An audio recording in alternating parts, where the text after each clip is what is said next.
All right, so I am super grateful that we are able to talk with Buffy today. So Buffy Stinchfield, and she has a lot of amazing experience. You've probably already seen her around, Instagram, and maybe you're already even on her email list. And so I'm really excited to be able to ask her some questions so that we can really get a lot of value out of this for a challenge. Because the thing is, like, if you're going to do things online, you have to write emails, like, or have someone help you with emails. But like, it's just a part of the game that you just have to have, because that's how you're going to be communicating with people. I mean, obviously there's challenges, there's events, there's other things too, but like, you still need to be able to communicate via email. And so it's a really, really powerful strategy, and something that we need to really learn. And so it's going to be really powerful.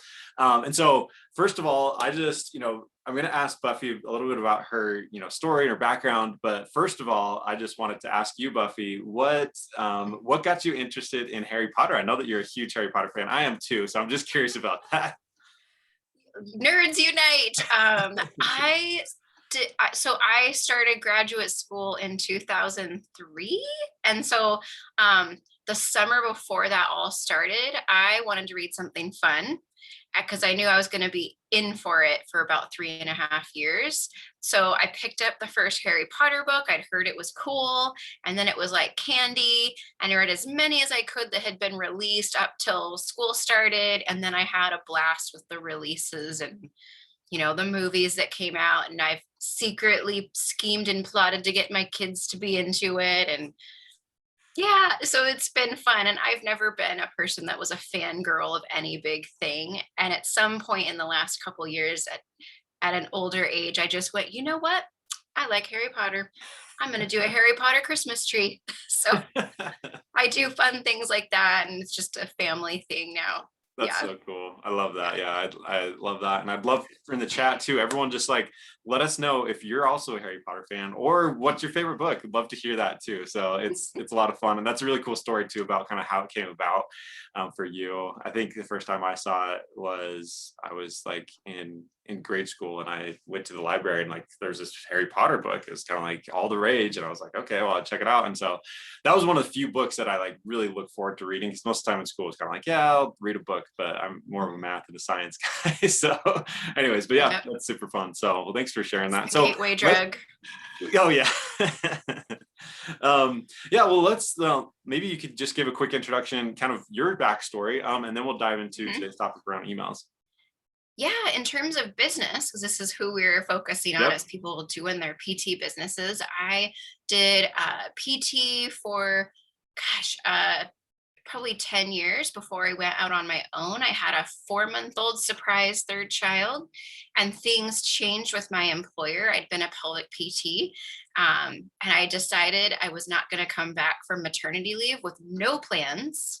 And I started renting space out of an office 1 day a week. And I went from there. But I had to just, nosedive into all things marketing because that is completely not a part of our education at all. We're not aware of any of the things marketing. So I now, fast forward to now, I just opened my larger clinic. I have another PT and a front desk person. It's all been a lot of growth, even amid 2020. So it's been scary, but fun and very, very fulfilling. Cool.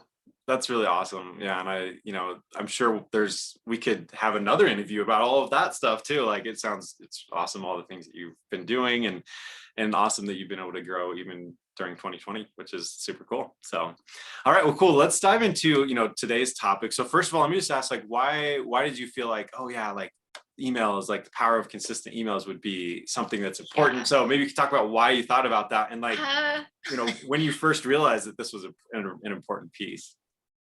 well, I thought, what am I good at? And I feel like there's so many people doing such an amazing job in other things. And now there's, really cool videos people are making on Instagram. And it's not me.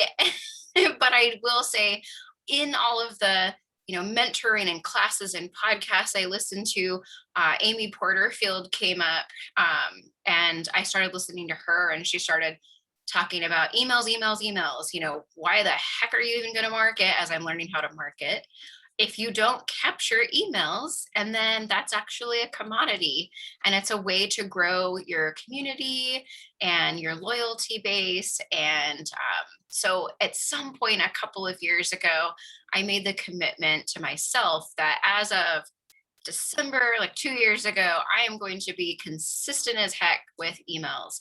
And I came up with a system, and I've not looked back. I've never missed an email, and I call it the Thursday 3. And yeah. That's awesome. Well, that's really awesome. Yeah. And so, so you have Amy Porterfield kind of, preaching, hey, emails, emails, emails. And so you realize, okay, I need Mhm. to, like, there's something to this. Yeah. And what were some of the initial struggles? Because it sounds like you're like, maybe you dabbled with it a little bit because you're like, okay, Hmm. this is good. And so you start doing it and you're like, oh, this is hard or whatever. And so what were some of those struggles that you went through in the beginning that, Hmm. a lot of our challengers will also be facing? Yeah. Well, the idea, you're thinking, well, okay, sure, I'll do an email. But then each week rolls around like that, when you're busy with life, and then you're stuck in front of the laptop going, what do I write this time? And early on, I really didn't realize that I could generate so much content, like the social media posts and the other things I was doing. I didn't understand how to automate what I was doing so that it didn't feel like a struggle bus every week. And when I made that commitment, I actually also made a plan, a way to systematize, and I've been able to keep to that. I made sure it wasn't, extensive and, too elaborate. And yeah. Yeah, cool. That's really awesome. And so, and one of the things I just want to ask, our challengers too, just to be typing in the chat is, what are some reasons why you've never tried this strategy, or like why have you, if why are you doing this if you are in that, just because it's important to hear those type of things, write it out so that again, this is a challenge so that we can make some Mhm. progress, not just like, oh, let's listen to Buffy and Dustin, like let's Yeah. do this. And so that's really cool. And so what's kind of the overall goal? Maybe you could just paint like the vision of like, okay, what's, because it's like you heard from Amy Porterfield about this is important, but like what's kind of the overall strategy of using emails, and why is that an important thing to be Yeah. consistent? Well, maybe you capture someone's email from, a lead ad that you place, or you have their email because they're a past patient. And the thing about things like physical therapy is oftentimes we will attract people that aren't yet ready to see us. They're not at a point in their life that they can come to therapy. So, they're a not yet, not a no.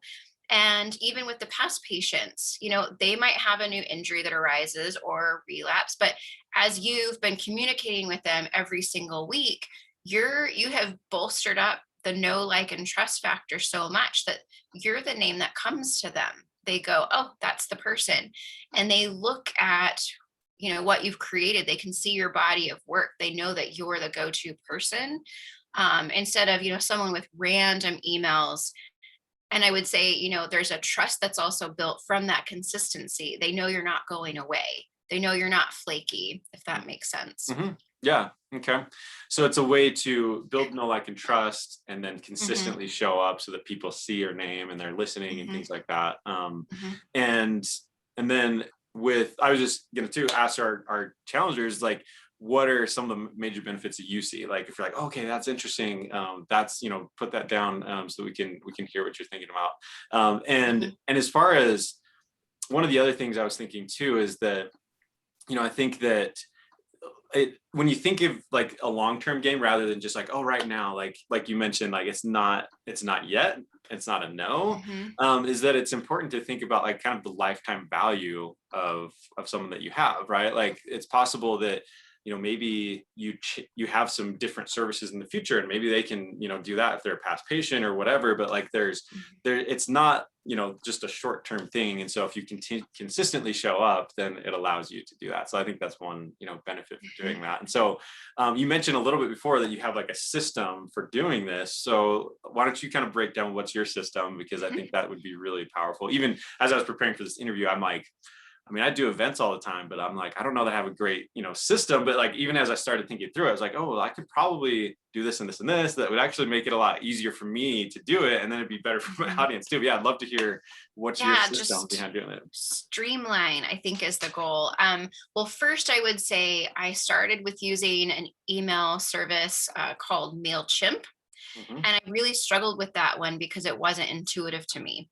When I looked at the platform, it was like, I couldn't do what I wanted with the emails. So then the person that designed my website said, hey, you should totally use MailerLite. So I jumped on that before I automated things. And I found that you can create a template. And that saved me because I had templates where it would be like, picture and then words. And then you could do the next chunk would be picture and words. And it made it visually appealing. Hmm. And I basically created that template. And then the system that I created was I called my email the Thursday 3. And so every week I flip flop with either a podcast or a blog that I've put out there. And I don't do both every week. I alternate because I just can't do all of the things. So I always am announcing a new podcast or a blog, something that's happening, an event I'm promoting. And then the third's kind of a wild card. I could promote an old blog. I can promote something I did on video, like Instagram video, or just, information. So I'm trying to basically plug and play every single week. I flip flop. And so all I will do is go back to a prior email, copy it, and just plug in the new topic, if that makes sense. Cool. So Yeah. I already created my podcast. I copy paste, put it over. I already, had the event and the ad copy for it, plug it over. So I'm not actually generating much new content. And then what really hit me is a mentor for me said, Buffy, that people aren't going to remember what you posted about a year ago or 2 years ago the longer you do this. So if you have a week that you're struggling or you didn't get a podcast or email or a blog post out, just go back to like a year and a half the longer you've done it, you can bring it forward as new content. Hmm. Yeah. But in the end, the intro part of my email is the only truly new thing. But other than that, I'm able to just plug and play. And now I've got a front desk person and she's helping me create it. So Cool. I will just quickly message to her, here's what the 3 are going to be, and she'll set it up for me. Cool. Yeah, that's so awesome. I love that. Like, it's a really simple strategy to have that like structure, which I think makes a lot of sense because you mentioned this too, which I know is a huge blocker for a lot of people, is like the writer's block, where you sit down. Oh, what do I write? I don't even know what to do. It's like, I just don't know what to say today. I'm like, okay. And so having that like sort of structure and like, plan is really powerful. And so what day do you have a day in the week that you're like, okay, this is when I do that? And then you just get it done? Yeah. What's awesome that keeps us accountable is, if you've got someone that you have like a 1099 person that's working for you and they're always looking for you to submit something so they can create a graphic for you or put it on your website for you. So for me, it really helped having a person that was helping me with my website because I always had the deadline of Tuesday night. I had to get her my new blog or podcast for her to publish, or whoever is working for you if you're doing it. And then I always had to have it done every Thursday. It's called the Thursday 3. If I get it out at 8 p.m. at night, because it's been just so crazy, it gets out. It might not come out at 8 a.m. in the morning. Right. But it's getting released on Thursday, and it's called the Thursday 3. Yeah. Really, really cool. Yeah, I think that's really powerful. And it's good to have those type of plans for sure, because I think it just allows us to stay consistent. Because sometimes I was chatting with someone the other day and they were just talking about how like they just don't feel like that they're seeing much progress, but they were just talking about though how I was like, well, what is your goal, like what are you really shooting for? And they're like, I don't know exactly. And I'm like, well, that's might be part of it, is you don't really have defined like success, whereas if you have something like this, like, okay, once a week I'm going to do this, then it's, you just make sure that gets done, and then you're good. So that's really cool. Yeah. It's it's surprising when you have someone email you back, because oftentimes people click on delete or don't open emails. But I have had a fair number of people from far away reach out after an email and say, I felt like you were talking to me. Mhm. As far away as New Zealand, and other states. And it just that, every once in a while you get that little carrot of like, oh, there's a reason I'm doing this. I mean, I know I'm passionate, but yeah, there people will read it. Um, and then there's also things like, you're trying to measure success, like how many people open your email. Mhm. And there's the other part of figuring out how to title your email because it'll get Yep. people to click it more. And so I remember hearing Amy Porterfield say that 15% open rate was actually pretty good. Just for reference, Yeah. my emails typically have like a 25+% open rate, Cool. just for reference. And so I will find though when I tweak and play with title lines, Yeah. I can see it. And though I do it every week, I can consistently see there's ones that definitely get more opens and clicks. Yeah, it's so true, and that's actually part of like the massive impact challenge pack. Is I have this fail proof headlines like ebook that's part of it, and so it's just that's So needed. like 80% of people, if they go to a landing page, they're just going to look at the headline, and it's like you have to capture that, and then some people keep reading, other people will just go sign up or whatever, but like it's Mhm. super powerful, so it's definitely something to think about. And just part of that sometimes is like just sometimes getting in the right state of like, okay, I'm going to brainstorm right now. So like come up with a bunch of different ideas, and there's lots of things online too to help you figure out what are some different structures and things. But yeah, that's a really, really good point.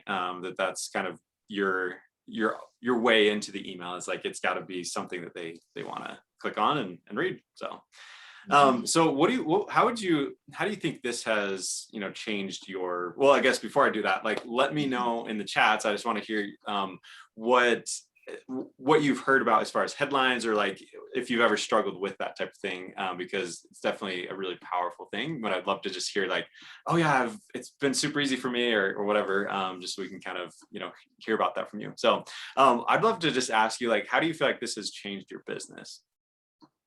Um, I would say that I always knew when I started this business that after listening to other mentors, that I wasn't going to be looking for doctor referrals.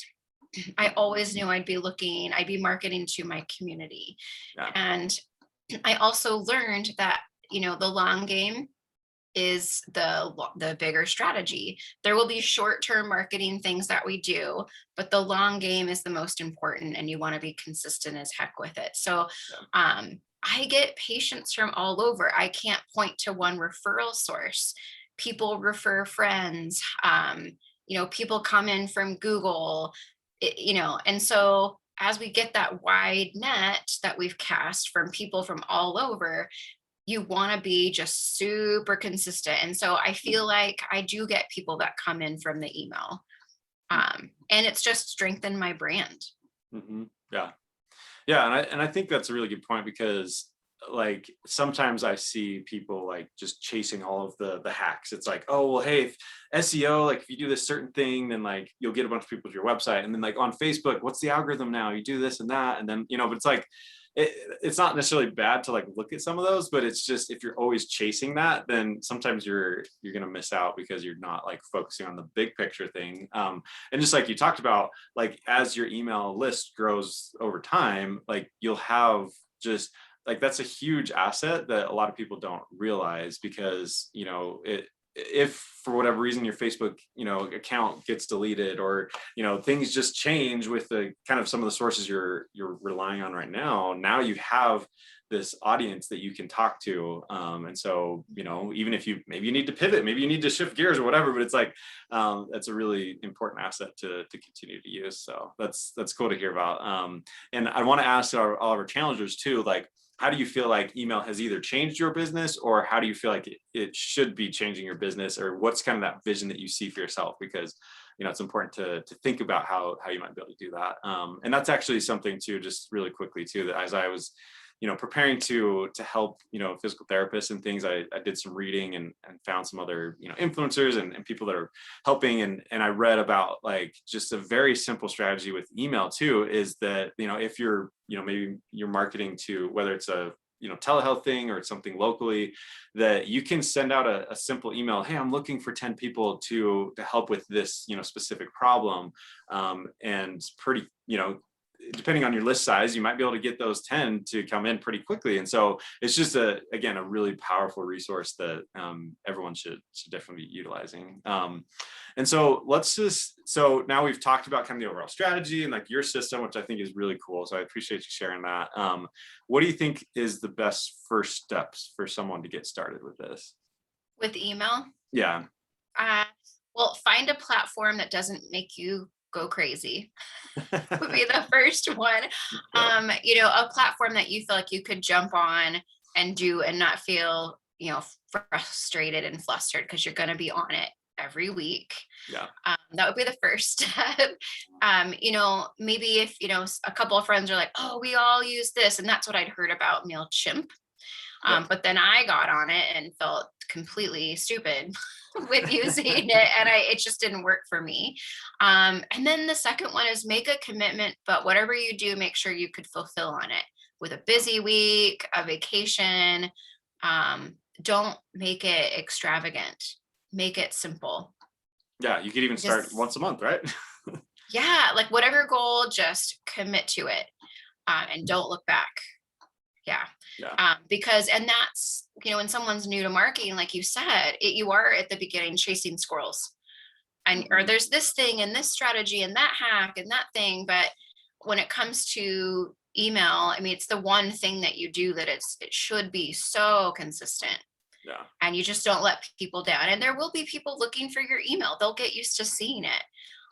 Other people, they'll be annoyed that you're in their inbox again, but those people will naturally take themselves out of your email list, if that makes sense.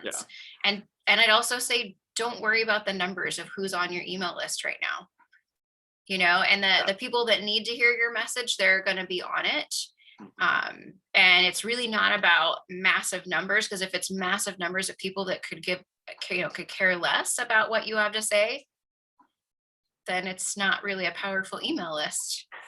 Yeah, it's so true. And I want to ask you, because I think that this is something that I've struggled with some, and I'm sure other people have too. Like I actually was in a challenge, one of my first, and had someone they had someone just say something not so nice and they unsubscribed, and then they're like, oh, okay, I don't know if I want to do this, but like, what have you done to like not worry about that when someone's, like, oh, people just unsubscribe, or like they, like you get those, obviously you probably don't get the comments as much of like, oh, this is annoying, but like there is some mental battles there too, where it's like, I don't know, like I sent this email and then these people unsubscribed. Not that many people, opened it. So like, what have you done to kind of overcome that? Wise people around me have said things like, you should equally repel the people that are not your people as much as you attract the people that are your people. And if you're not being focused enough on who your people are, then you're doing a disservice to them and you. Right. If that makes sense. Yeah. Because the way you market, the way you portray yourself should be weeding people out. Because we're in PT, you can't be everything to everyone. Even within pelvic PT, there are a ton of niches within this field. Yeah. And so I also, at the beginning, I would look at people that unsubscribed and go, oh, what did I say? But also, at this point, I think good on them for being organized enough to unsubscribe. Mm-hmm. Yeah. I know my inbox is unmanageable right now, so... Yeah, me too. Yeah. So yeah, we literally should be repelling somebody. Yeah. You're not everything to everyone, nor should we try. Mm-hmm. Yeah, that's a really good point. And it's something that like I just reminded of Simon Sinek, who says like start with why. That really the best marketers, they start with like their why and their beliefs, because then other people that like that, they'll stay with you. Other people that don't, then they'll leave. But it's so much more powerful if someone's really connected with you and they totally believe everything you believe. because then they want those emails, they want that. And so, I think that's a good point, is like shifting that mindset of, oh, I don't want to like, I want my numbers to stay or whatever. It's like, I just want to help the people that, I can help. And so you do those emails, you do those things, and really just be strong about what you believe. And then again, those people that don't love it, then they can leave, but that's probably not someone that would necessarily want to work with you anyway. So, it's not, no harm done. So Yeah. that's really cool. Yeah. And one thing I did want to mention to our audience too, is as far as like email service, like I've done a ton of research, and there's a million platforms. So definitely go, like a lot of them have a free trial. So go try out some different ones. It sounds like MailerLite. I've tried ActiveCampaign and MailChimp. What was the no, I can't remember the name. The Constant like, Contact. There's that. I don't think I tried that. There was another. Yeah, I'll have to look it up and see. But the one that I use is Kajabi. And so this is a more of an all-in-one thing. So it's but the reason for me, like one thing that I looked at is I was thinking maybe I'll do like WordPress plus an email service, or I'll do something plus an email service and things like that. But then as I looked at like the numbers, it's like some of them, they can be quite expensive once you get to a bigger list size. But then Kajabi was like, oh, it's scaled a lot better that way. So I was like, well, I could get my website and challenges and just everything in there. So anyways, obviously, do what's the best for you. But that's one of the reasons I picked Kajabi, is because I could do everything in one place, do the blog, do everything. But then also have like it just would scale better with the list size, basically. Well, and simplicity. You're not going crazy with a bunch of platforms. Yeah. Right. For sure. And there are simple ones that are free for a long time. Like free until you have 1,000. Yeah. Yep. It's true. And there's even like SendFox, I think, which you can have. It might even be free forever anyways. But so there's lots of options. It sounds like, but the best thing is just to pick one and just get started, and you can always change too. So if you need to export and put in a new one, it's not a big deal. So well, cool. Well, this has been amazing, Buffy. Thank you so much for doing all of this and sharing this. I think it's been really valuable. I want all of our challengers to be, writing the chats like, yes, thank you, Buffy. And yes, I'm going to do emails, because if you're going to have a massive impact online, then you certainly have to figure out the email game. And so it's important to do that. So the last thing I just wanted to ask you is, if you could just give everyone one piece of advice, what would you say? And it could be about emails, but it also could just be, something else. Let yourself be guided by the passion. The thing that you're the most passionate about, because it rings true to people. They can sense it. If you're doing what you think you're supposed to do versus what you are the most passionate about, that will show through in how hard it is to write your emails and your content. And yeah, you'll attract the tribe that was meant to be your tribe. Cool. Yeah, that's really good advice. So yeah. Amen to that. So, well, thanks again, Buffy, for being part of this challenge. It's amazing. Thank you. And so let's, I'm excited that we're able to do this, and look forward to future talks. Cool. Thanks so much. Yeah, thank you.